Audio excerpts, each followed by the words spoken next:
The trade deadline is nuts. It is absolutely nuts. Like, I'm surprised. I'm back on this channel. I'll be back at some stage. But James Harden is now a Cleveland Cavalier. What? Like, what is going on? Just everything. The trade deadline makes no sense. Like, Jaren Jackson Jr. suddenly being a Utah Jazz who looked like they were full-on tank for Dibansta and now are like a team that have a decent future.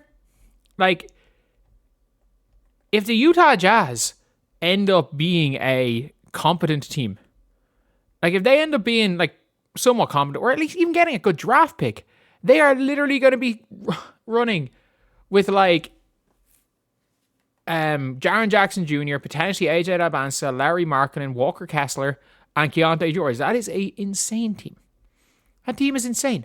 And now you've got the Cavs, who are going the most all-in of all-in on a late prime revival James Harden, which, I mean it when I say this, is absolutely a factual way of describing James Harden. Because Harden, like, the amount, I stand by this, the amount of people that are reposting the James, you're not the system, you're the problem.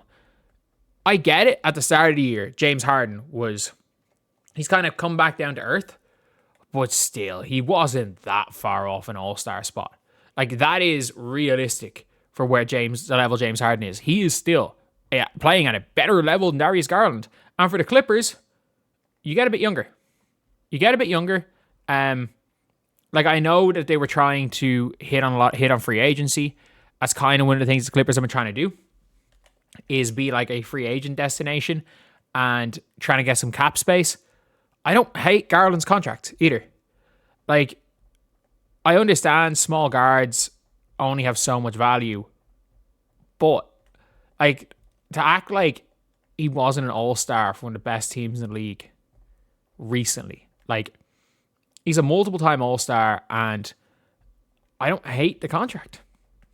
I just don't. I know a lot of people do. I think a lot of people hate any contract. People hate any contract that's above a damn minimum at this stage. I don't think it's that bad. I really don't. I don't think this is a Trae Young type deal, and you can get off it at some stage easily enough. And look, I think he's going to be an asset. I think he's more of an asset than James Harden. Like, I don't really care what anyone says. I think it's like Darius Garland is more of an asset, and it's like you're getting a pick on top of Garland. Like, you are getting a pick on top of Garland. I think you have the better asset here long term, and you're getting a pick on top of that. I think this is a huge win for the Clippers. I think there is a world where, like, as much as you want to say Harden's production this season has been better, he's 10 years older than Darius Garland, and Darius Garland's production over the last 3 seasons has been better than Harden's over the last 3 seasons. So for me, I'm looking at this like, this is like a no-brainer trade. It's an absolute no-brainer trade if you are the Cleveland Cavaliers. Sorry, if you're the LA Clippers. If you're the Cleveland Cavaliers, like, you are in a very weird situation. Cavs jerseys make everyone look washed. I mean, you're not actually wrong. Not actually wrong. That is a crazy statement to make, but I can't unsee it now. I can't unsee Cleveland Cavaliers jerseys making everyone look washed. But yeah, like, it is. I still think the Cavs, like, the East is still wide open.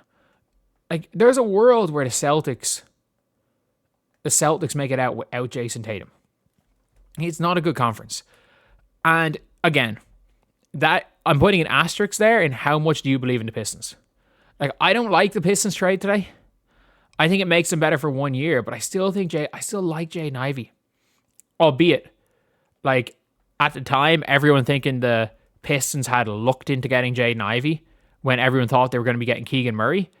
I mean, I think they would much rather a best version of Keegan Murray, albeit if you're the Sacramento Kings who are just stockpiling on guards and point guards, they probably wish they could have a do-over as well. At the same time, I still am a bit of a Keegan Murray. I'm still, like, at his best, I'm still a Keegan Murray believer. But at the same time, unless you fully believe that the Pistons are legit and You know what? If you do, I'm not gonna blame you. Like, I thought they were decent in the playoffs last year, and they're much better this year. Like, it's a team who 2 years ago was like, I don't think we've never seen a team turn around as quickly as the Pistons have, that weren't like the Celtics where they add in 2 players. Like, the Pistons have barely added anybody. It's a lot of the same core. It's a lot of the same crew. It's a lot of similar bodies. So it's not like they just added in a whole bunch of like unbelievable free agents. But still, if you don't believe in that team, there's no good team in the East. Like, I'm a Heat fan. I'm still thinking there's a chance we make the finals. Spo will work his magic. Heat culture will do his thing, and we could go and make the finals. Like, we'll find another random player to have a Caleb Martin insanity run the playoffs and go and win Eastern Conference Finals MVP, which he was robbed of. We just need, as a Heat fan, we just need another couple of insanity runs in the playoffs. Like, what? We're losing to, every year we'll lose to the damn Celtics or something. It's like, I couldn't care less. Could not care less if we're losing. Like, the Celtics aren't going to be a Celtics. So we're going to go and very easily get back to the finals. I'm telling you. Heat to the finals. But Harden to the Cavs. Look, it's a calculated risk from the Cavs. Like, it is a calculated risk. They get much better this year. And for me, I'm guessing they're just thinking, okay, how much more time does Donovan Mitchell have at the top? How much more time is this core going to work? And we need to make the best version of this core and see what happens. Do I think that I think they've gone all in fairness. I think they've absolutely gone all in. Like, we've seen it with, we saw it last year with DeAndre Hunter, didn't work out. Like, it doesn't have, like, it's not going to work out every single time, but this is a team that has, you can't say that they haven't tried. You can't say they haven't tried to build a competitive roster, especially with how well they did in the regular season last year. But the Cavs are still a contender in the East. I think it's one of those things where you're like, you just assume whoever's coming out of the West wins. That being said, though, like, we also can't forget, like, the Pacers were this close to winning a championship last year as a 5 seed in the Eastern Conference. Or were they the 4th seed? Either way, they were so close to winning a championship. And at a time when nobody gave them a chance. So look, you just never know what is going to happen. You never know. And this is just a crazy L trade. It's a crazy L trade. Such a crazy trade that for the first time in like a month, I'm coming back to make a video. So yeah, let me know what you guys think in the comments section below. Do you guys agree? Do you guys disagree? And as always, thank you guys for watching. Please like, comment, and subscribe.